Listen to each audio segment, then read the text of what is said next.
Adam Camac, welcome back to Kansas City. Sigh, awesome. Thank you for having me. Oh yeah, everyone listening, Casually Profound series within the Sci Sides podcast, and within that, someday is today, and we're here at the great Keystone Innovation District in Kansas City, Missouri, the first Kansas City, um, and this is the fifth state that we're recording our Someday is Today series in. That is correct. How does it feel? Um, Exciting to be in Kansas City. We've got a lot more states to get to. We do This 45. may be open to interpretation, as we've said before. Ryanair and Delta Airlines seem to have a different idea for the number of states, but at least on the commonly used definition, we would have 45 more after this. At least. Yes. So, yeah, this is kind of just more free flowing. But first question I have, and we can just keep going, is should we go to college? Yeah. So, yeah. Well, actually, before we go, let me preface this. You have more time to think about it as well. Um, Well, I've been thinking about this question yeah, for about 10 years, yeah, but keep going. yes, yeah. I'll give you 2 more minutes. 10 years and 2 minutes. Is I take a lot of notes. I take a lot of notes on my phone, on my notebook, whatever it is, and a lot of times I actually don't get back to them. And I see the value of like integrating those notes and developing those ideas, whether it's talking to people, just journaling, um, or just expressing them through other means. And so I think the way that we came up with this topic was Adam had a bunch of ideas that he wanted to write blog posts on. And some of them resonated right now to talk about. So we're just going to go through at least one and maybe hit on several more throughout the conversation. And we'll see where we end up before they kick us out and start setting up for an event here. So, with that little preamble, should we go to college? Yeah. So, it's a very nuanced question. And I assume by we, you're talking about people who have just graduated from high school. Because, going to college when someone's 18 is a lot different than going to college when someone is considerably older. And, there are any number of ways that we can take this. And of course, college is going to mean different things to different people, and different people have different reasons for going to college. So if someone wants to be a doctor, given the current setup of the medical system in the US and the requirements to be a doctor, then that person should go to college because otherwise they're not going to be a doctor. It is a procedural requirement, as a prerequisite to get an undergraduate degree, go to medical school. Same thing would be if someone wants to go into law. Now, whether people that go into medicine or law generally actually want to go into those fields, or whether they feel cultural or familial or societal pressure to go into those fields and they end up there for reasons other than desire, that's a different topic, although quasi-related. But for certain careers, college is an essential requirement that is non-negotiable. So anyone who wants to go down that path should go to college. There are also careers where it is extremely beneficial to go to college, if not a requirement. So if someone wants to be a professional football player, I suppose they don't strictly have to go to college, but it would be very beneficial to at least pretend to go to college while playing on the football team at the university at which they're supposedly enrolled. There are any number of other areas. Like if someone wants to go into finance, maybe it's not a strict requirement, but generally it's extremely helpful to get your foot in the door if you have some sort of business degree, business background from a college or university. So there are places where it is very beneficial. Another area could be if someone has an interest in something that involves use of specific equipment that would be hard to assemble and gather on one's own. So I'm thinking about things with hard sciences, for instance. The equipment and labs that someone as a chemistry major, for instance, would have access to at a college or university would be far more advanced and far more beneficial than what someone would have access to just on their own in their garage. So that could be another reason to go to college. I mean, there are numerous reasons. One could be if someone comes from a an impoverished background where maybe their family has not been to college, and their college is less about accomplishing something from a career standpoint, but it's more about a family accomplishment. Being the first in someone's family to go to college, or being the first in a generation within a family to go to college. And even if there are not strict economic or career requirements, the benefits to being the first person in a family to go to college, where this has been a goal and a dream that has been presented for generations, there's tremendous value in that probably you or I would not be able to understand or grasp. That's far beyond any sort of economic benefit. And then there's the question of going at different points in life. So as I said, going when you're 18 is a lot different than going when you're older. So I went to college right out of high school. I did not go to college right out of high school because I wanted to become something or I wanted to do something. I went to college right out of high school because, as Colin Hanks' character says in the movie Orange County, it's what you do after high school. When he was asked why he wanted to go to college so badly, it's what you do after high school. That was why I went to college. I did not go to college to become something or do something, or because there were certain professors I wanted to study with or certain equipment I wanted to use, or because it was going to pave the way along a career path or anything like that. I went because everyone in my family always went to college. Everyone that got the sorts of grades that I got in school always went to college. People from my neighborhood, from my socioeconomic background, they go to college. So the idea of not going to college, it didn't even register in my mind as a possibility. Just as after ninth grade, you go to 10th grade, and after you're a junior in high school, you're a senior in high school. Well, after that, you go to college, right? So it wasn't even a question that resonated. In hindsight, and I say this recognizing that there are a lot of benefits that someone can potentially get out of any experience in life beyond these supposedly stated purpose. Like our friendship and our relationship probably would not exist if I had not gone to college out of high school. And I have tremendous, value and appreciation for our friendship, of course, right? But if we set aside some of the non-career driven aspects, I guess, it probably was not the right move for me to go to college when I was 18, right out of high school. It was probably a waste of my time. It was probably a waste of my parents' money. And there are probably other things that I could have been doing that would have been much more meaningful and relevant. Traveling the world, volunteer work, getting a job that did not require a college degree, trying to coordinate different apprenticeships and different opportunities to shadow full-time employees and accomplished individuals in various areas that might have been of interest to me.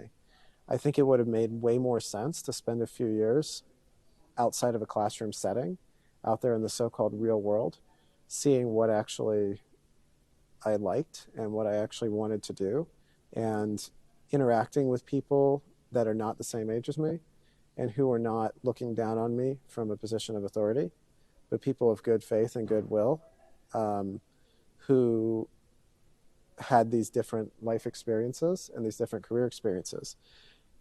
Doing that, seeing what I wanted, saving up money, experiencing other cultures, other parts of the world, I think that would have been so much more valuable. And then if I wanted to go to college when I was 22 or 23, I would come in, instead of coming in as a kid, I would have come in as something that more resembled an adult who had a specific purpose and reason to be there to accomplish certain goals based on different life experiences. So although going to college when I was 18 was probably not the right decision, over the last couple of months, I've been very seriously considering going back to college to pursue a master's degree or another program. But again, that's based on a maturity and a series of life experiences and goals and ambitions and desires that were not apparent to me at 18, could not have been apparent to me at 18, that at the age of 29 maybe makes a little more sense. Going to college can provide some degree of certainty. It can provide uncertainty, but at least you know what a path is going to look like for a period of time. And depending on the program that you select, there can be some increased likelihood or at least some some degree of certainty of what would come out the other side, depending on what you do going in.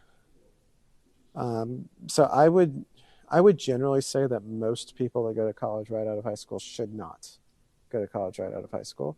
And I would generally say that most people that go to college probably should never go to college. They're just wasting their time and their parents' money.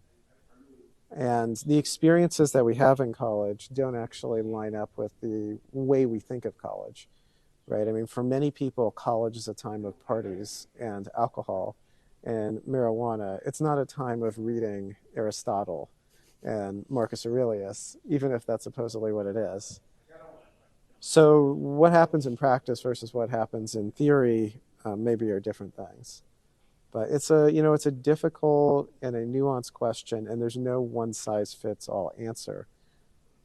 But I would hope that people would consider a wider variety of options and paths through life instead of just one prescripted path. And we're going, there are all sorts of directions we can take this, but something I've thought about a lot over the last several months is this notion of life as linear, and that's not correct. Life is not linear. It's a constant process of changing and adjusting and adapting, at least for a lot of us. It should not be linear. And going to college when you're 18 seems to fit into this linear notion, right? Like you go to school, you get good grades, you go to college, you do well there, you get a job, you work in that field for the next 40 years, you retire. That's generally not how life works, especially now, where a lot of us are going to have 6, 8, 10, 12 different careers, different jobs over the courses of our lives, and that's good, because that means that we're reconsidering and that our career goals are changing based on the passions and interests and motivations and goals that we have in our own lives and our personal lives at any given time. So it was a long-winded answer. Pick up from where you want. Well, that's 10 years of thought of that question. Condensed down into 5 minutes.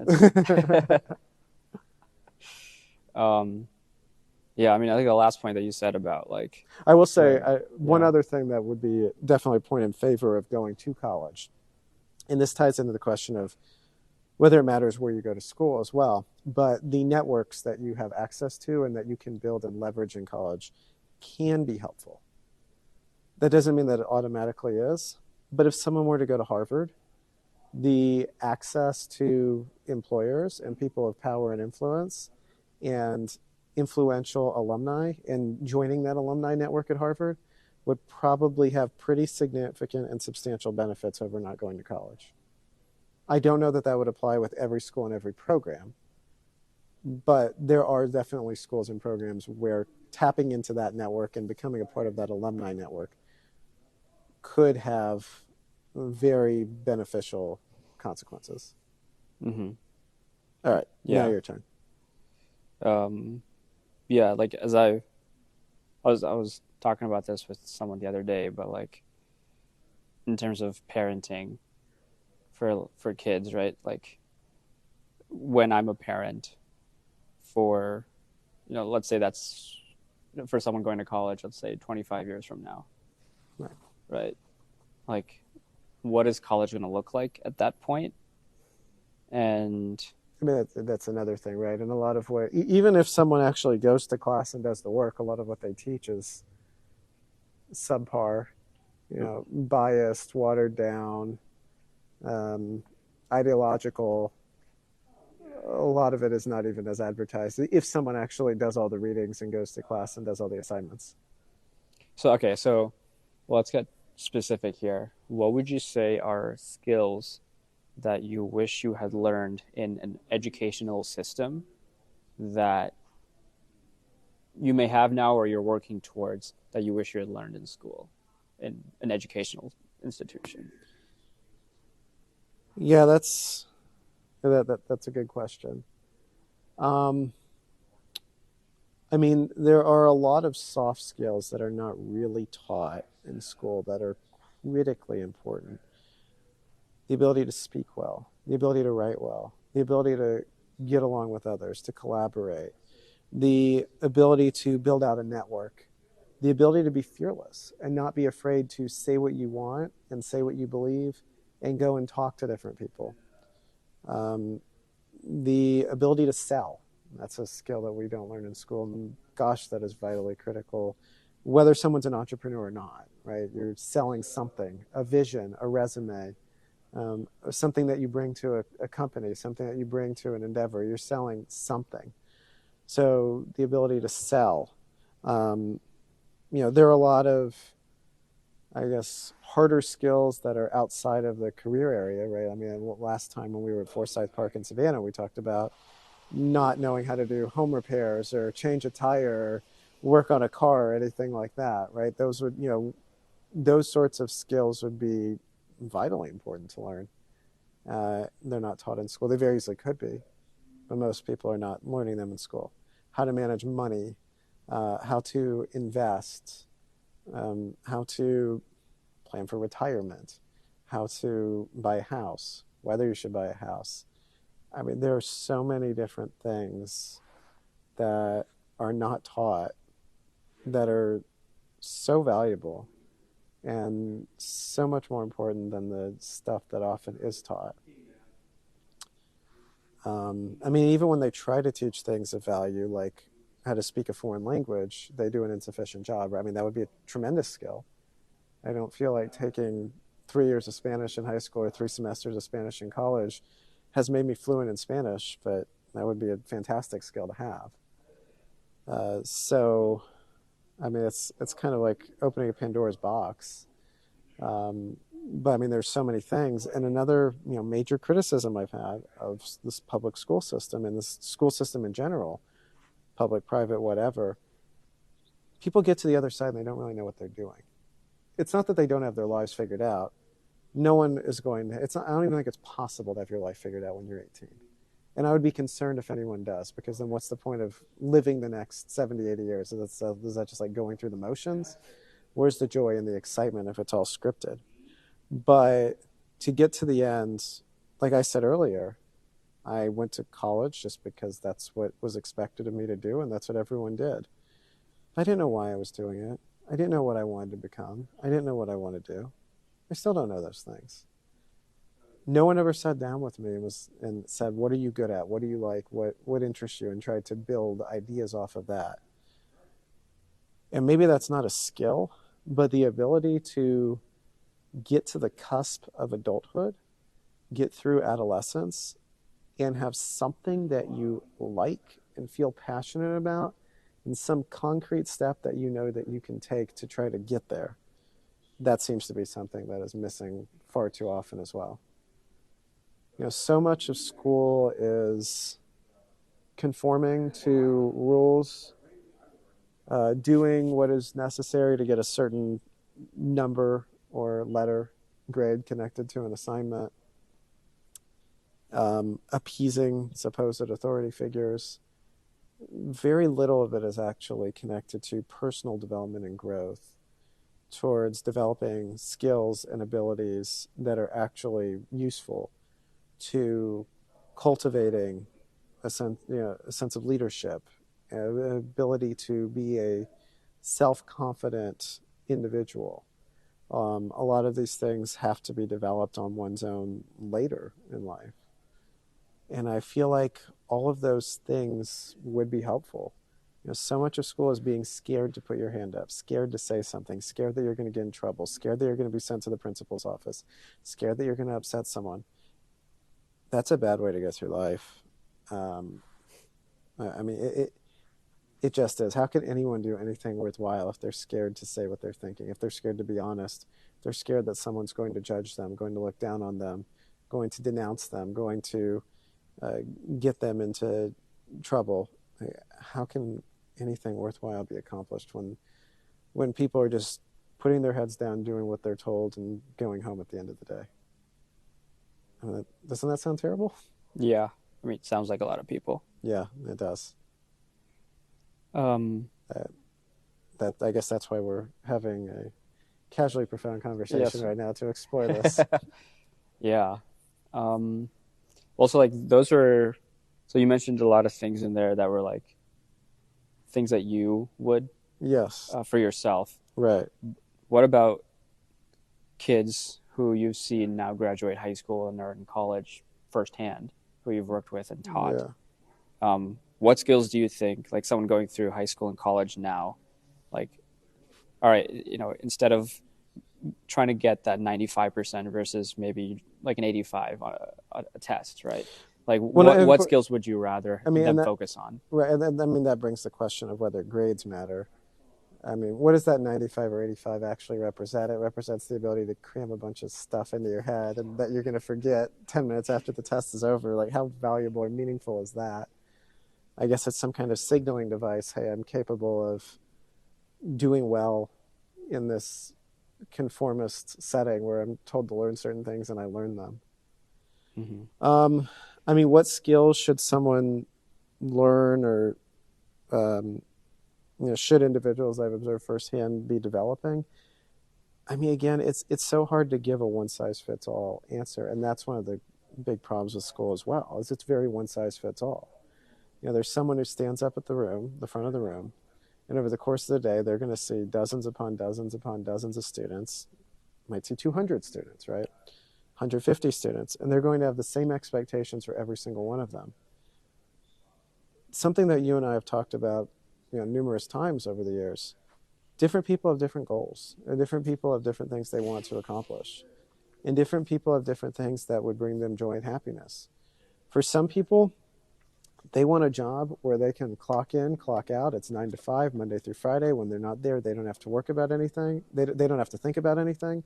They don't have to do any work when they're not there. They get their 3 weeks vacation. They know that the checks are going to cash every 2 weeks.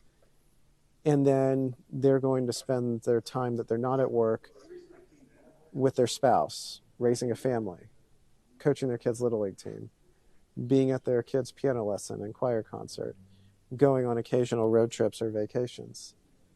And you know what? For people for whom that's what they want out of life, that is fantastic. And the skills and goals that that person has, where they don't really care so much about the career, it's just a means to get money to support their family, what they might want is going to be different. And I think everything that I just said about that person, and we all know people who are like that or who aspire to be like that, that is tremendous. The idea that um, they would care that much about their families and their kids and their spouses, that's fantastic, right? Those are things that so many people should aspire to be like. There's another type of person where career is a big part of their identity, and it's not just a 9 to 5 thing, and they want to be at the top of their field, and they want to excel, and they want to win prizes, gain recognition, be published a lot, be cited, be on TV, be driving the news in an area, whatever the case may be. And the skill sets for that type of person, where it's not just a means to an end, it's not just about having enough money to support themselves and their family. Not that they don't want to support themselves, not that they don't want to have a family, but where they want to be making tremendous contributions and really standing out. That person's skills should be different and would have to be different. Um, so it just kind of depends on what someone values and on what someone wants. There are some people where once they find a job that they know they're not going to get fired from and that's going to pay the bills, they don't care about getting promoted. They don't care about adding extra responsibilities. They don't care about extra recognition. They care that the check's cash and they can go pursue other things. And there are some people where if they're in that type of position, after a few months or a couple of years, they're bored out of their mind and they're itching for the next adventure. So what skills should these people be learning? It really depends. I mean, there are some things that I would say everyone should be able to do. Everyone should be able to form a series of sentences in a coherent manner verbally. Everyone should be able to perform basic writing tasks, writing paragraphs. Everyone should be able to put together basic presentations. Everyone should have the ability to collaborate with others on a project, to work as part of a team. I mean, there are certain skills that listening to other people, right, and internalizing what they're saying and reacting, responding, providing feedback. There are certain skills that everyone should have. But then there are a lot of things where it just really depends on what someone's goals are and what they want to accomplish and what they want to do. And those things are going to look different for every person. I mean, I'm sure that there are things in your life that you're proud of and things that were areas where you view yourself as maybe having some shortcomings. I know I think about that all the time, right? There are things that drive me crazy because I feel like I'm not disciplined enough. I'm not reliable enough. I'm not uh, developed enough in certain areas of, you know, of my own life, right? Of the way that I approach certain things or take care of certain things or address certain things. And there are other areas where I think I'm outstanding and do a tremendous job. And that I am all those things that I just said maybe I'm not in some other areas. But the things that I might identify as being good at or as not being good at, other people might look at me and have a different takeaway. They might think I'm bad at some of the things I think I'm good at and vice versa. Or other people might look at it and they might be like, why does he care that he's good at that? Why does he care that he's bad at that? That's so irrelevant. So I know it's almost like a non-answer answer. Um, and I mean, I don't know. Maybe that's, given other influences and ideas on other topics, outside of what we're discussing here, maybe that's influencing my answer here. But I mean, it really depends on what someone wants and what their goals are. Mm. Yeah, one of the things for me that the education system also does is it rewards and acknowledges the results rather than the effort that someone Right. puts in, and that's like implicit within this grade structure that we've created, at least the traditional grade structure, and even like, and that also I think goes to interpersonal communication, where like my parents, for example, um, will comment on whatever grade that I had in education. Maybe they may comment on the way that I look, rather Right. than even if I've been Well, like and all they're doing is they're looking at a number, and that one number, they don't know anything about how that number was arrived at. right. What metrics were used to determine that number, what you did to arrive at that number, but that one number sums up everything. And I was guilty of that as a teacher. I may or may not have checked students' grades in other classes, and I may or may not have drawn conclusions sometimes. I mean, I think everyone does that, right? Unless they just completely don't care. But if they're at all slightly curious about the students that are in the room that they're teaching, you know, they'll take a glance, It's a data point. yeah, and maybe draw some unnecessary conclusions because they have a certain grade in their math class or their English class or whatever the case may be. Um, I mean, those numbers are just so meaningless in so many ways. Um, and it doesn't even begin to scratch the surface of telling about who someone is. Robert Kiyosaki has a book. I'm going to butcher the title here slightly, but it's something to the effect of why A students work for C students and why B students work for the government.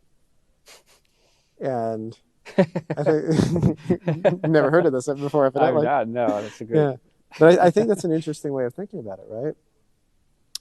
For an A student, it may mean that they're determined and energized and they work hard. And maybe there's some the ability to think outside the box, but they do what they need to inside the box to get the number to look pretty on their report card. Or it might mean that there are no original creative thoughts of any kind coming from that individual and they're just following directives to get that 90. The C student might mean that there's nothing there, right? Maybe they want to be that A student, they just can't pull it off. Or it could mean that they're just kind of doing what they need to move on to the next thing, but their interests lie elsewhere. And if you talk to them about something else, they're going to have the most interesting, fascinating, thought-provoking, creative ideas imaginable. They just don't care about how they do in their science class.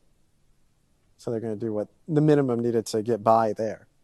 But in other areas, they're going to dazzle and have tremendous contributions. I don't know. I mean, a grade could mean several different things, right? Like it could mean a particular skill or aptitude or proclivity towards an area or proficiency in something.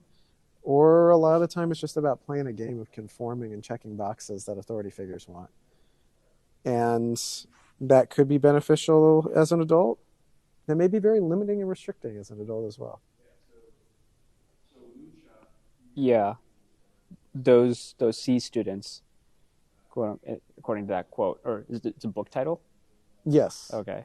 Um, I think those are the visionaries, right? Right. Those are the people that have those like ideas, these They thought-provoking ideas, they like you they don't said. fit inside the Yeah. box of a traditional school setting, but when they get out and they have the chance to pursue some amazing idea, didn't fit into the curriculum of their English class. But when they're given the ability to work on their own accord and do what they want, they're going to set the world on fire. But obviously, a lot of C students are not like that, but some of them are, right? And of course, there's so many instances of people who have made world historic contributions and with world historic accomplishments who dropped out of college or didn't go to college, right? Bill Gates, college dropout. Steve Jobs, college dropout. Um, I think Paul Allen and Steve Wozniak, the co-founders of their companies, Microsoft and Apple, respectively, college dropouts. You know, we both went to UT, and something that I've found amusing: the most famous people that went to UT, none of them actually finished. So Michael Dell, founder of Dell Computer, started at UT, dropped out, started Dell Computer. John Mackey, founder and CEO of Whole Foods, started at UT, dropped out, founded Whole Foods. I mean, we can extend this into other disciplines. Janis Joplin, the famed singer-songwriter who died way too young, died in her 20s, started at UT, dropped out. Her contributions in music are far beyond anything that would have happened if she had stayed at UT. Kevin Durant, right? Now, I think maybe he went back and got a degree, but still, like his contributions as an athlete and what he has been able to build from his prowess as a basketball player far exceeds anything that he could have done if he had stayed at UT for 4 years from 18 to 22. So there's so many examples in a variety of disciplines of people where staying in college, going to college was unnecessary or counterproductive. I mean, Steve Jobs, you know, the great commencement address that he gave at Stanford in 2005, I think we talked about this very briefly, the first episode that we did together when we were in the Houston area.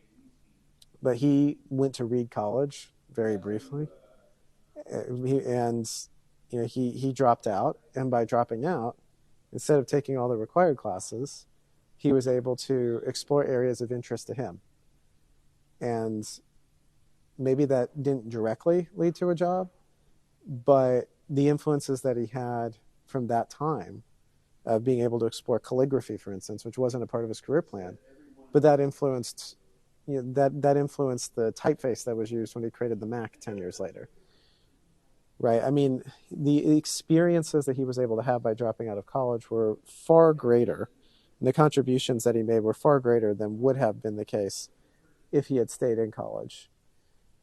So it's a very tricky and dicey thing. You know, there was one point, and I might be getting the facts slightly wrong, but there was one point where among Americans, second richest American was Warren Buffett, and he had an MBA.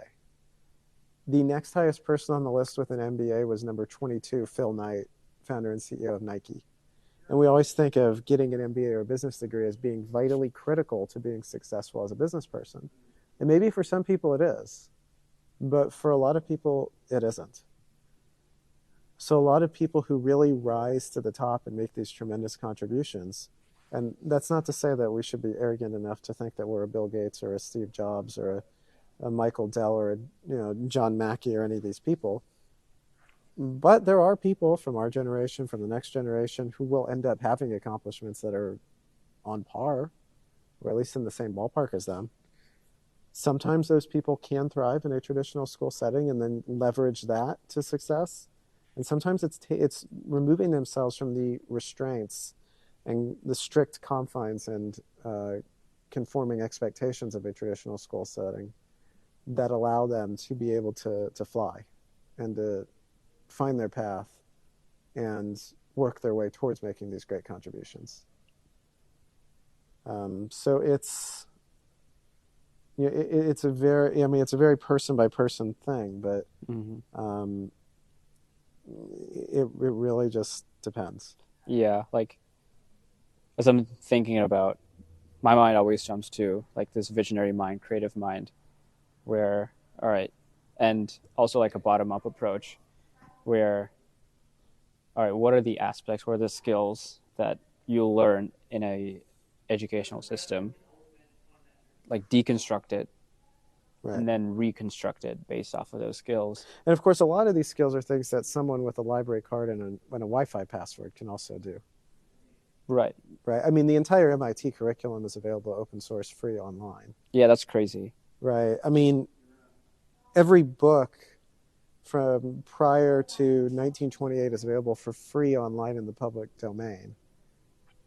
And stuff since then can generally be bought for, you know, with a $5 Amazon gift card, a Kindle version. Right. I mean, the entire works of Shakespeare available free. Right. I mean, there are so many things. You know, Gary Vaynerchuk, who I'm quite fond of listening to, he'll say Google YouTube, right? If you want to learn something or figure out how to do something, Google YouTube. So much of human knowledge and accomplishment is available for us. So there are things that can come out of the school experience, but a lot of it, and different people have different ways of learning and different ways of approaching different parts of life and different motivations and different situations that make them thrive and excel. And for some people, they need someone shoving them along, holding their hand. For some people, they can just need a library card and they go do it. So much of the stuff that could be learned and done in school, though, can be learned and done outside of school. Um, you know, really depends. Have you seen the movie Good Will Hunting? Yeah. Yeah, I love that movie. Fantastic. And I mean, what's that grin? Oh, I think it's you've showed me the scene. Yeah, Yeah. I'm sure I've showed you the scene. I love that scene. Where Matt Damon's character, Will Hunting, doesn't have formal background, doesn't have formal education, but he's constantly reading and thinking about stuff. So he knows more than the Harvard MIT students. He's able to think more deeper, more critically than any of the Harvard or MIT students. He's able to outshine all the Harvard or MIT students. And the Harvard and MIT students, they're just thinking inside the box of what their teachers and professors have taught them and regurgitating stuff that they've read because they did the assigned readings in class. That's not to say that all Harvard or MIT students are like that. Of course not. And that's not to say that, you know, this Will Hunting, Matt Damon's character, who is definitely a fictional character, that's not to say that people can just become that outside of the education system. But it does demonstrate that someone who is naturally curious and is willing to think and read and process information and consider different ideas and inputs, those people can thrive and be successful even outside of a traditional school setting. Yeah. It's funny. It's like, what do we want people? What do we want students to be able to do after school or education? It's the ability to think is probably one of those things, and ironically, that's one of the things that's taken School away. suppresses that. Yeah. I mean, I don't know about you, but I got through school hating reading. How are you ever going to learn anything unless you read books, articles, you know, plays, you know, whatever, the short stories, movie scripts, whatever the case may be? How are you ever going to get anywhere unless you can read? Sinistas. Yes. For Sinesta. I don't even know where. Yes. Clearly, I read. But you know, I got to the end of school just hating reading because of the way that they taught literature. It was just awful. It destroyed it. Thinking critically. You know, in school, you're always worried about putting your hand up and asking a question or providing an answer, and the teacher tells you that you're wrong, even if you're not, even if it's not even a question that has a right and a wrong answer, where it's open to an infinite number of interpretations. You're worried about being told that you're wrong, and then everyone's going to glare at you and judge you, and that's going to be the last time that you say anything. Like, what does that accomplish? The idea should be to think critically, to speak up, to offer interesting thoughts and opinions and insights, to be encouraged to learn information, process information, think about information, to read, to write, to think, to create. And the school system where there's a teacher at the front of the room, students sit in desks, they write down what the teacher tells them, they take a test or do an assignment off of what the teacher and the resources that the teacher uses tells them. And if they go out of line too much and they're judged by everyone and potentially get sent to the principal's office.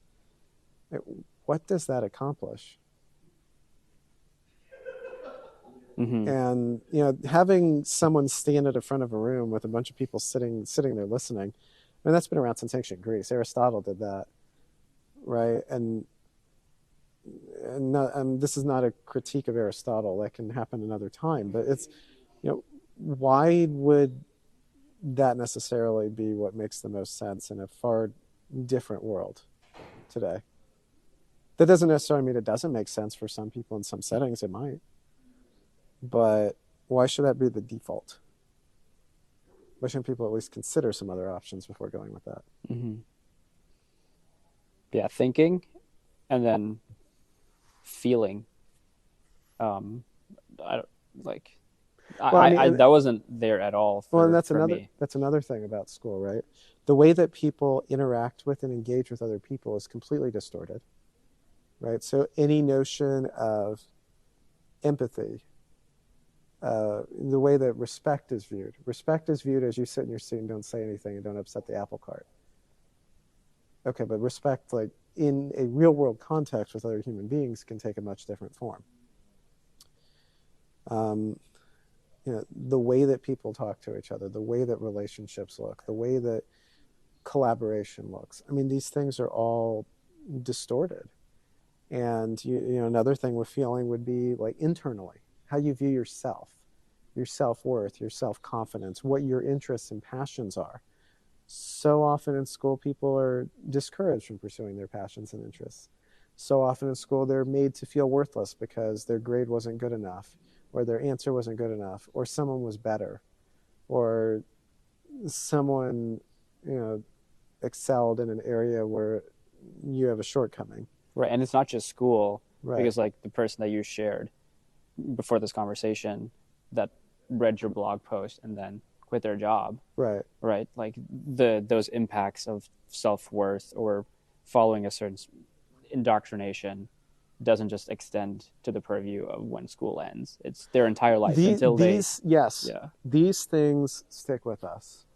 Like I can still vividly remember things from elementary and middle school that I'm still trying to overcome, that have still had a profound impact on the way that I interact with other people, on the way that I do things, the way that I deem whether permission is necessary to be granted.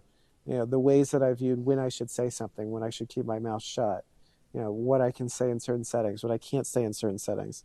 And I'm consciously aware of this. And like it has taken years of being an adult to start to counter and correct some of these things that come out of interactions with teachers, interactions in classroom settings from, I mean, in some cases, almost 2 decades ago at this point. Mm-hmm. Those things last, especially when they happen to you as a kid. Yeah. What about from the teacher perspective, um, of what it takes to become a teacher? How do you think you would, if you had it your way, what things would you change about that process? Well, something that I've thought about is like whether schooling in general is the right approach, right? So I haven't read a lot about unschooling. I'm intrigued by the idea of unschooling. If that were to be more widely adopted, then there wouldn't be as many teachers, of course.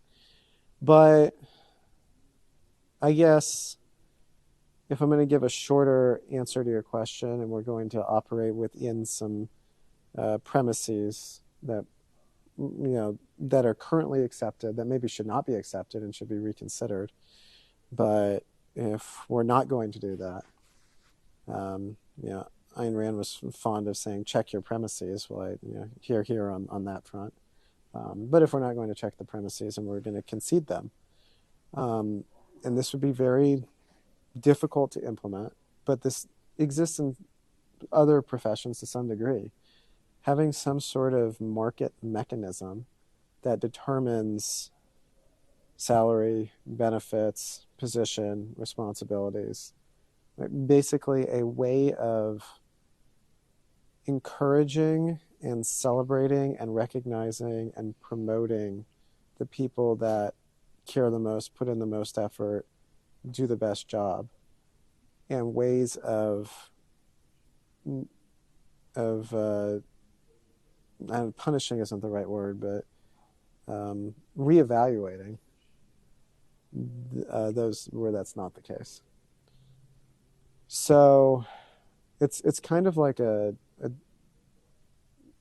double-edged sword, right? It's almost like something would need to be done to make teaching a more societally celebrated and appreciated job and better paid, such that the creme de la creme would go into it more often. And something would also need to be done so that it's not just celebrating teaching as a whole, but it's celebrating those who would do the best job with it, so as to weed out the ones that don't belong there. Because there are a lot of people who become teachers because they had aspirations of playing college or professional sports, and those dreams died, and this is a way that they can continue to be around sports. You know, they coach, they teach a few classes. Or they were middling, mediocre students. They were never going to have a super duper high paying job. But they get a college degree, they pass a test, there you go, you become a teacher. Right? So it's almost like raising the standards and raising the expectations, but also raising the rewards for those who are able to clear those standards and expectations. And a lot of this could be improved through increased privatization, through market mechanisms connected to teaching, connected to education. And this is if we concede certain premises, right? That having a school system is ideal, that having a traditional class structure going from one grade to the next, one subject to the next, that stuff is ideal, right? I mean, I mentioned unschooling. Another thing, I don't know a whole lot about it, but the idea of Sudbury schools, where like the students are the ones making the rules and setting the agenda, seems appealing. I would need to learn more. I've long had a fondness for homeschooling, right? So I'm all for different alternative notions connected to education. But if we're going to stick with a largely traditional setting, I would say that's probably the biggest things. Those would be the biggest things. Having reasons for people who would really excel in that spot to get in and stay in and be valued and rewarded and appreciated, and having a process such that those who do not excel, will not excel, are not excelling, are weaned out, laid off, pink slipped. Flunked. Yes. I mean, that happens in the private sector where people are getting pink slips all the time, right? So there would need to be some sort of way of bringing that into the public sector. So I'm sure that there are some nitty gritty details here that would be very difficult to implement with this, but I don't know. I mean, I think that having more market mechanisms with this would clean up a lot of these issues. Mm-hmm. You mentioned a few of them there in your answer, but like, what are those assumptions and premises that we need, that you have thought, okay, we need to reconsider this, we need to reevaluate? Yeah, there are so many. Should someone who is 18 or younger be segregated into a room based on age? I mean, what other parts of life do you only interact with people that are within a year of you age-wise? Does that make any sense? Right? The idea that grades should be the focus, right? That a multiple choice test or a number connected to an assignment that is then plugged into some formula and spits out a number, that's what should be a part of it. The idea of having these strict bell schedules, of having required classes, right? Of having this sort of assembly line situation where teachers get one group, then they go on to the next group, and then the next group. I mean, there's so many. I mean, as I said earlier, the whole structure dating back to Aristotle of having an authority figure stand up at the front of the room and everyone else sits there in desks. The notion, the way that rules are done, the way that expectations are done, discipline in the schools, what that looks like. I mean, there are so many things just inherent to the idea of school. And I feel in a lot of ways, the what's at the core of the school system does not reflect the way that people operate as adults. In some ways it does. I mean, in some ways, this kind of sitting there appeasing your authority figures, conforming to the standard, a lot of people carry that with them into employment. As we touched on earlier, for some people that is the right way to go about things for them and their goals. For some people that's not. But I mean, I feel like everything that attached to the very structure and setup of the school system. I mean, where else is your interaction going to be limited to people from your neighborhood, your geographic area, your age? Like, when does that ever happen in life? Where, I was born in February of 1994. When in life am I going to be limited to people that were born from September of 1993 to August of 1994 who happen to reside in a certain section of Harris County, Texas, at a certain time? I mean, that doesn't mean that there aren't worthwhile individuals and relationships that come out of that. Of course, I have tremendous friends from my years in school that I'll be friends with for the rest of my life. But I mean, it's so artificial at the same time. It also meant there's a lot of time spent around people that are not worth, we're not beneficial for me to be around. And I mean, there's just so much about this system that you have to think, is that the best thing? And for some people it might be, and for some people it might not. Hmm.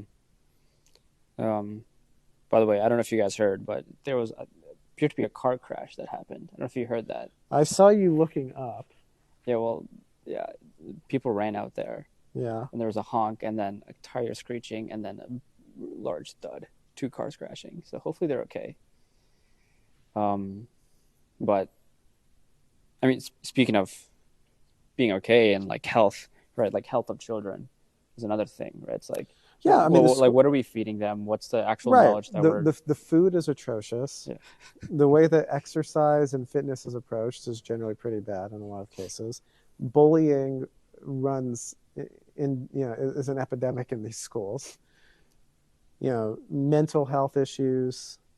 I mean, I always took tons and tons of AP classes in school and was involved in a whole bunch of extracurricular activities. That meant my sleep schedule got messed up. Still haven't really recovered from that, right? I mean, that had negative impacts on my health at the time. That were there even still some residual effects now. Um, the way that kids making fun of other kids, teachers making fun of kids. I Teachers mean, make fun of teachers. yes. Well, I'm probably the worst offender on that one, but I would say that for another time. Offline, offline. Yeah. Yes. But no, I mean, yeah, mental health, physical health, nutritional health, spiritual health.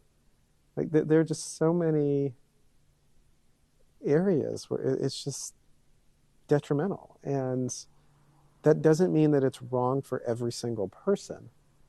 But there are a lot of things that we just assume and a lot of premises that we take for granted. And if you take a step back and actually think about what it's doing and the effects it's having, then you have to wonder, is this the best thing for every child? Maybe Mm-hmm. for some, probably not for a lot. Right. Yeah. Like you said there, it's like Yeah, this holistic health, and right? another thing with grades, right? Like, we both have excelled as students, so we tend to think about the students at the top. There's a lot of pressure on teachers not to fail students as well. So a lot of students who get degrees that have forget about some of the more advanced skills. Like they don't know how to read. They don't know how to form a complete sentence. They can't do basic math. I don't mean that they can't do like calculus. I mean basic, multiplication, addition, division, subtraction. They can't do because high dropout rates look bad and high failure rates look bad.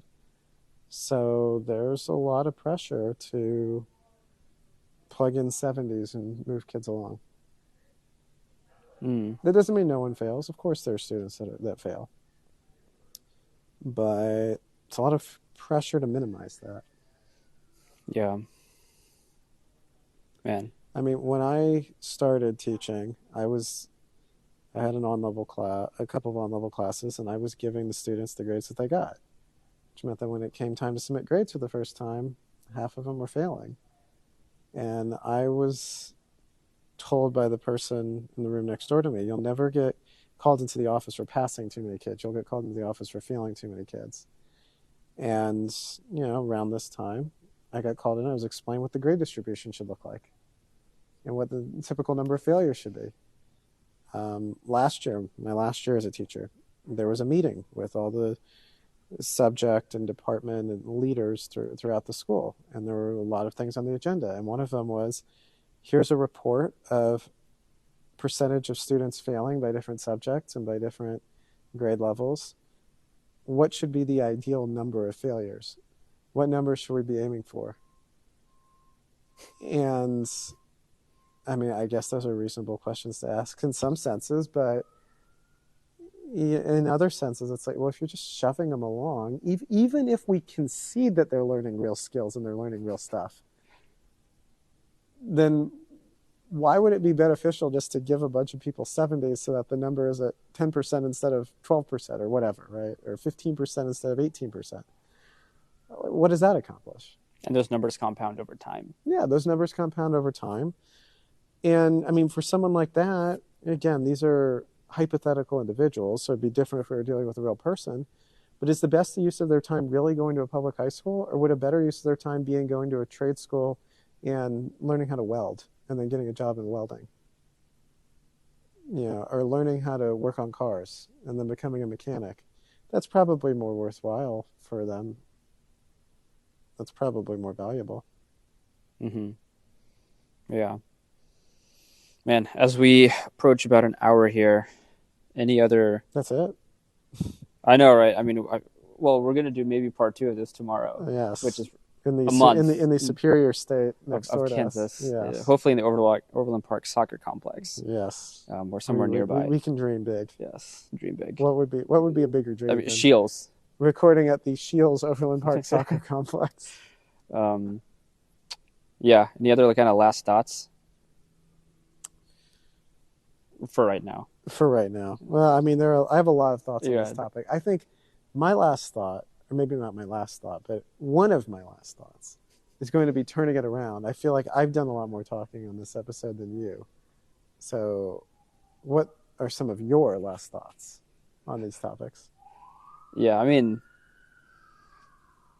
like, I feel like when I talk about this issue, I try to speak in a way that is not controversial, but it's extremely controversial. Yeah. Like each of the things that I've said needs to be reconsidered and needs to be reevaluated. I feel like any person of good faith who's actually in goodwill who's actually thinking this through would agree that it needs to be reevaluated. But all these conclusions get bundled together and come out to be the school system is garbage. Public education is garbage.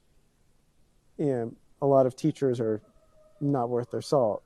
And if you combine all these individual ideas that a lot of people would be on board with reconsidering into that, then it's denounced as a heresy. I mean, why don't public education is like the American religion almost? Could be. It's one of the religions. It's a part of the civic religion in the U.S. Yeah. All right, but yes, I think my main thing is I think an overall having more holistic view of education, physical, mental, emotional, spiritual, everything, and not being tied to building some sort of system that allows for change over time.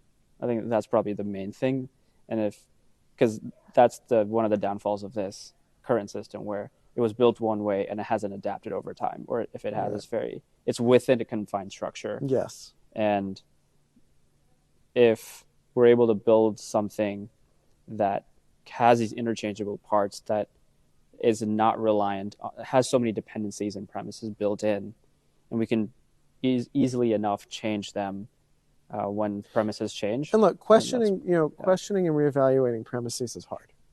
And building alternate or parallel structures that completely blow up preconceived notions and just natural and just premises that everyone has assumed, that's hard. But in most areas, where there is opportunity to do so, where there are market mechanisms, where supply and demand is truly a factor and it's not artificial because it's a centralized government system, but where there's like a real market force, in a lot of instances, someone will try to compete and someone will try to build a different structure. That doesn't mean that the different structure works. Maybe what's already in place is what the market wants. But generally, there will be efforts to compete. And we're starting to see this a little bit more in education. I think the COVID era really forced people to reevaluate the ineffectiveness of hybrid education, but also instead of parents sending their kids to school and then it's, bye Johnny, have a good day, and then they just go into this black box and then you see them at the end of the day. Instead, they're at home and parents are seeing the garbage that the teachers are teaching the kids. They're seeing how little goes on or what does go on is counterproductive. So I think that experience opened up a lot of eyes. And for people who were dissatisfied with the hybrid model, this drove a lot of them to pursue homeschooling or other alternative options.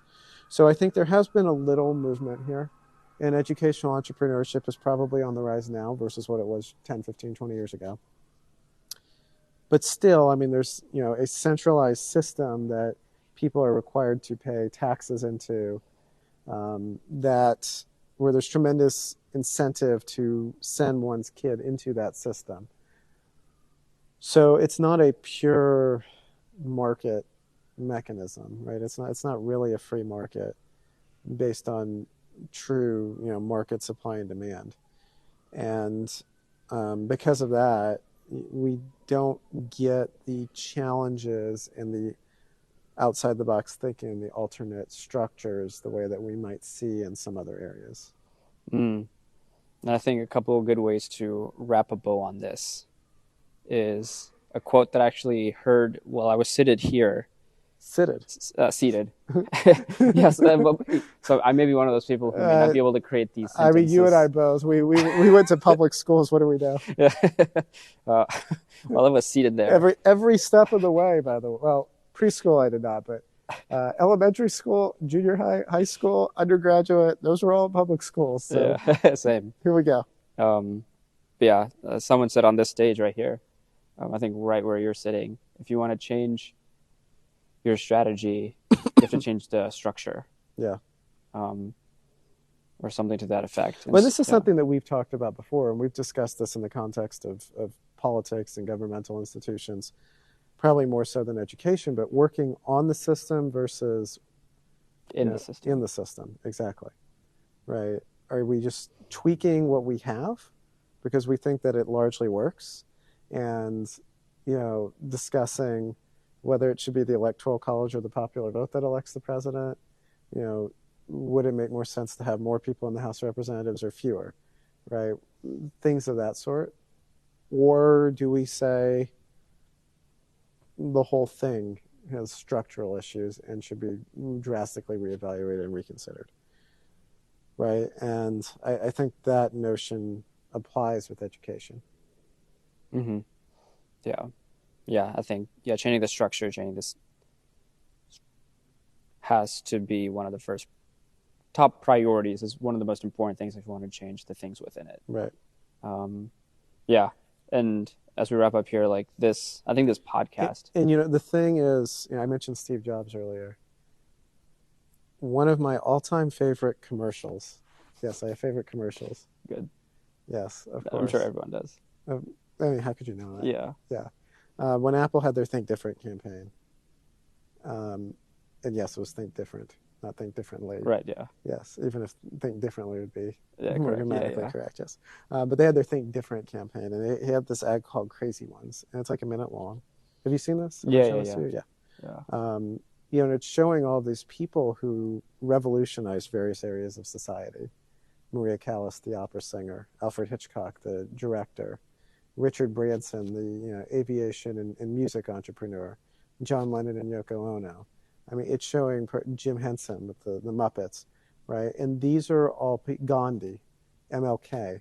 These are all people who, whether you agree with everything they did or disagree with a lot of what they did, every single one of them was cutting edge. They were revolutionary, and they were not working within the structure by and large. They were completely rethinking their field, their area in society. And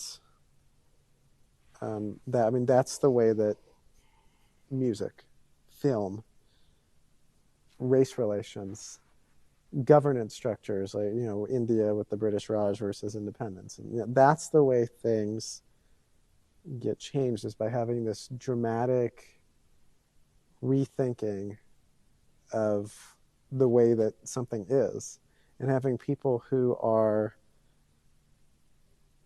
excel in that area, in marketing it, in building a network, whatever the case may be, in promotion, to not just do something revolutionary and outside the box, but then to bring attention to it and have that completely change the way that we think about whatever the field or discipline is. And so that type of thing would need to happen in education. Mm-hmm. Well, I think that this podcast is like almost a meta of of the education system, in a way that, like, you had these ideas that you've thought about through many years, you've noted them down, and then we express these ideas by yourself and in conversation Right. And by the way, form. just because I've identified different concerns and problems doesn't mean that I have all the answers, and that doesn't mean that these would be easy things to implement or change, of course. Mm-hmm. But yeah, so I think this in itself is maybe a way for people watching, listening, to be like, okay, I can take my ideas, and this is a way to process it with people, in writing, through a blog, through art, as we see around us. And so I think that's what education really teaches us, is to express ourselves, to really know who we are, and then to express that. So thank you, Adam, for another episode. Well, I mean, that's critical, right? Like I figuring out who you are as a person and expressing that and being yourself. So it's almost the antithesis of formal education. Right. Yes. Well, appreciate everyone listening and watching, as we are on our 5th state of the Someday Is Today series. And I told you that Kansas City by Wilbert Harrison was going to be stuck in my head the whole time we recorded this, and it still is. Don't worry. You're still going to have to hear me mumble it under my breath. All right, good. In the car ride later. All right, perfect. Appreciate you guys listening and watching. See you guys later on the Size Eyes podcast.